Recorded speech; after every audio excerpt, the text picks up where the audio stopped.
kasih Yesus,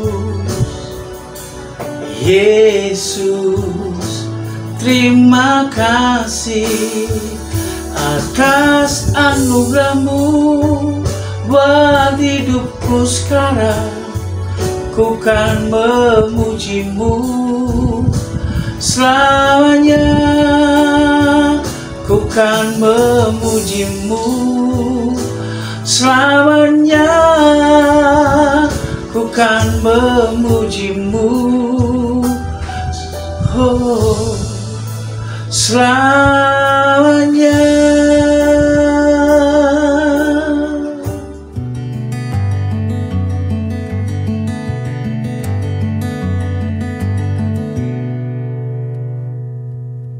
Haleluya, pujian yang indah. Tadi kita berterima kasih kepada Tuhan.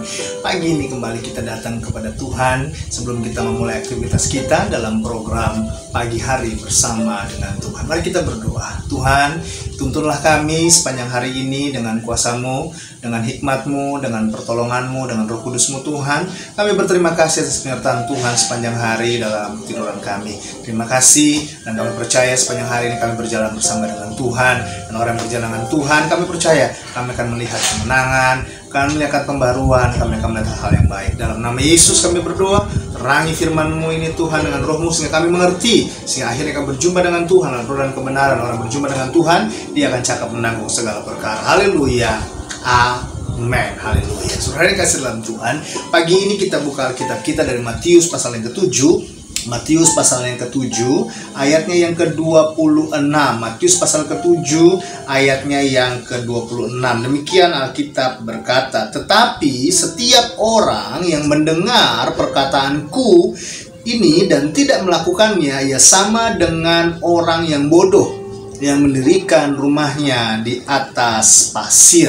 Nah, pagi ini kita bicara tentang jangan kita menjadi bodoh. Jangan bodoh, itu tema kita pagi hari ini. Saudara, dalam melakukan aktivitas kita sepanjang hari ini, ingatlah Tuhan ada bersama dengan kita. Karena itu, jangan mau kita dibodohi oleh iblis, ya kita akhirnya jadi orang bodoh. Apa akhirnya orang bodoh dikuasai dengan apa? Dengan kemarahannya. Orang bodoh dikuasai dengan kedegilannya. Orang bodoh dikuasai dengan dosanya. Dan akhirnya apa? Iblis tenang dengan hal ini. Saudara yang dikasih dalam Tuhan, saya sebagai teman, sebagai sahabat, sebagai hamba Tuhan mengingatkan, mari kita lakukan hari ini pekerjaan kita untuk hormat kemuliaan nama Tuhan, sehingga kita tidak menjadi orang-orang bodoh yang dibohongi selalu oleh setan. Nah, saudara yang dikasih dalam Tuhan, kalau saudara menatap saya berkata, Pak Pendeta, kenapa kita bisa dibodohi oleh setan? Kenapa kita disebut jadi orang bodoh? Kenapa? Karena saudara yang dikasih dalam Tuhan, menurut Alkitab, orang bodoh adalah yang pertama adalah orang yang melayani Tuhan tetapi dengan mengeluh. Setan buat kita tuh melayani Tuhan, setan buat kita tuh bisa beribadah ke gereja, tetapi ketika kita beribadah ke gereja, kita melayani Tuhan, setan buat supaya kita mengeluh di gereja itu kekurangannya, mengeluh kita melayani, kok keadaan kita begini, kok kita mengalami hal-hal ini gitu, sehingga akhirnya apa? Setan senang dengan hal itu. Orang yang melayani, lalu kemudian orang ke gereja, tetapi dia mengeluh di gerejanya dan dia mengeluh di dalam pelayanannya, maka saya sebut dia adalah orang-orang yang dikuasai oleh kebodohan. Jangan bodoh, saudara. Setan sedang membohongi kita. Karena itu bangkit, melayani di rumah Tuhan itu sangat bagus, melayani di gereja itu baik gitu. Dan kemudian kita bisa ke gereja itu sangat baik dan luar biasa. Karena itu jangan mengeluh. Kenapa saya tidak boleh mengeluh? Karena Tuhan itu bukan hanya menyelamatkan kita. Tuhan itu bukan hanya memberikan darahnya, bukan hanya memberikan tubuhnya, tapi dia menyertai kita sampai pada kesudahan. Pasti dia menolong kita. Yang kedua yang saya pelajari, kapan orang disebut bodoh, saudara yang kasih dalam Tuhan. Yang kedua yang saya pelajari di sini, orang yang disebut bodoh adalah, kalau yang pertama tadi adalah orang bodoh adalah orang yang melayani Tuhan tetapi mengeluh. Tetapi yang kedua adalah orang bodoh adalah orang yang melayani Tuhan, ya kan? Terus hitung-hitungan sambil mencari keuntungan. Jadi kita melayani Tuhan, kita ke gereja, tapi kita hitung-hitungan sama Tuhan, gitu loh. Tuhan, saya kan udah buat ini sama Tuhan, saya kan udah kerjain ini sama Tuhan. Masa doa saya nggak dijawab sih Tuhan? Kita mulai hitung-hitungan sama Tuhan. Nah, saudara ini kasih dalam Tuhan, jangan kita dibodohi oleh setan dengan strategi ini. Tuhan tidak pernah berhutang kepada kita. Karena itu pagi hari ini kembali saya ingatkan, yuk kita lakukan semua pekerjaan kita dengan tanggung jawab. Kita lakukan semua apa yang kita kerjakan dengan penuh antusiasme, jangan putus asa, dan kita mengandalkan Tuhan. Dan jangan hitung-hitungan sama Tuhan. Karena Tuhan sudah memberikan lebih banyak daripada apa yang kita beri. Yang ketiga, yang terakhir, saudara dikasih dalam Tuhan, kapan seorang dikatakan bodoh? Yaitu orang yang melayani Tuhan tanpa kekudusan. Jadi saat ini kita sedang melayani Tuhan, tetapi kita melayani tanpa kekudusan. Kekudusan itu bukan hanya bicara tentang melanggar moralitas, bukan hanya bicara tentang seks bebas dan lain sebagainya, tetapi pikiran kita, saudara, pikiran kita tuh terlalu duniawi gitu. Kita kejarnya tuh materi, kita kejarnya, waduh kalau saya ibadah, kalau saya melayani Tuhan kan saya pasti diberkati. Kalau saya punya toko 1 kan, kalau saya melayani Tuhan jadi toko 2 jadi 3 jadi 4 jadi 7. Jadi pikiran kita tuh bermultiplikasi tentang kebenaran itu. Jangan sampai pikiran kita dicemari oleh pikiran-pikiran seperti itu.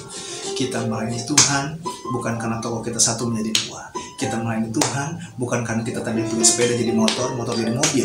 Kita melayani Tuhan bukan karena rumah kita tidak ada, dari kontrak jadi punya rumah. Bukan. Kita melayani Tuhan dengan kekudusan. Artinya apa? Kita sudah dipisahkan. Tidak lagi mempunyai pikiran-pikiran duniawi. Tidak lagi mempunyai pikiran-pikiran mencari keuntungan. Apa sih, emang salah apa pendeta mencari pikiran? Kan saya berdagang, masa saya nggak cari keuntungan? Maksud saya begini, pikiran kita itu mencari keuntungan itu dengan sikut sana, sikut sini, nggak jujur, tipu sana, menyakiti orang lain, mengambil hak orang lain, merebut hak orang lain, dan lain sebagainya. Come on church, kau ngerti maksud saya? Karena itu pagi hari ini, mari kita bersihkan pikiran-pikiran kita, pikiran duniawi. Percayalah, Tuhan pasti akan memberkati kita. Yuk kita perbaharui pikiran kita. Yang kita cari adalah pegang Tuhan, andalkan Tuhan. Yang kita cari adalah kita bersekutu dengan Tuhan. Sehingga sepanjang hari ini, akhirnya kita diberkati Tuhan. Jangan bodoh, orang percaya. Jangan mau dibodohi oleh setan dengan mengeluh, dengan pikiran-pikiran keduniawian kita, dengan ketidakkekudusan yang iblis coba tawarkan dalam kehidupan kita. Jangan bodoh. Jangan iblis coba membuat akhirnya apa? Kita mencari keuntungan dalam melayani Tuhan. Dalam melayani Tuhan, Tuhan sudah memberikan segalanya. Karena itu saya berdoa pagi hari ini supaya sepanjang hari ini kita menjadi orang-orang yang pintar dalam Tuhan dan kita menjadi orang-orang yang berkati. Tuhan, terima kasih buat firman-Mu pagi hari ini.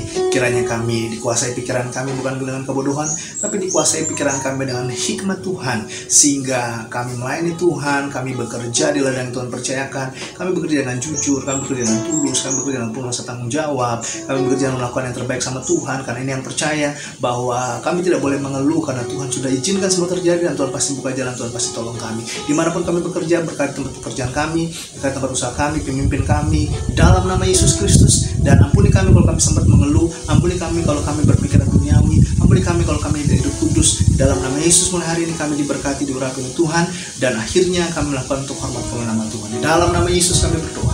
Haleluya, haleluya, amin. Ingat, sebenarnya kasih dalam Tuhan, sehebat apapun kita, tanpa campur tangan kuasa Tuhan, hancurlah hidup kita. Sebaliknya, sebanyak apapun masalah hidup kita, kalau berjalan bersama dengan Tuhan, kita akan cakap menanggung segala perkara. Tuhan Yesus memberkati. Jangan lupa program Indraldo Unras di YouTube, saudara, dengan program Pagi Hari Bersama dengan Tuhan setiap pagi. Haleluya.